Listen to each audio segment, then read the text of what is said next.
Hello મિત્રો, સ્વાગત છે આપણા નવા બ્લોગમાં। તો મિત્રો આપણે જઈ રહ્યા છીએ કચ્છ। જોઈ લો કેવા વાળ ઉડે હવામાં, એવો મસ્ત ઠંડો પવન આવે, એમ લાગે નીંદર આવી જ જાય હમણાં। હું સુવાની વાત કરું ના સુઈ ગયો, જો ભાઈરે નીંદરમાં એવું લાગે કે આપણે કબૂતરનો સીન લેવો તો કબૂતરને ખબર પડી ગઈ એટલે ભાગ્યું હોય। ચાલો આપણે પહોંચી ગયા મોઢેરા સૂર્ય મંદિરે અને બસની યુટર્ન મારીને પાર્ક કરી લે, પછી જઈએ આપણે અંદર દર્શન કરવા। પહોંચી ગયા છીએ દાદાના મંદિરે। તમે જોઈ શકો છો આસપાસનો નજારો।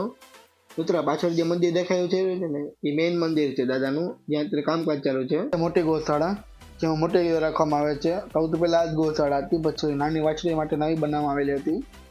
તો તમે ગૌશાળા તમે જોઈ લઈ જશો, આન પહેલા જો આવેલા હશો તો જોઈ શકો છો એ ગૌશાળા મોટી। મિત્રો આપણે વરસાદના કારણે રણમાં રોકાઈ શક્યા, આપણે મસ્ત કે આવી જમી કરીને હવે સુઈ જાય છીએ અને મળીએ આપણે કાલ સવારના બ્લોગમાં। Bye bye. પૂરો વિડીયો જોવા માટે નીચે આપેલ વિડીયોને ક્લિક કરો।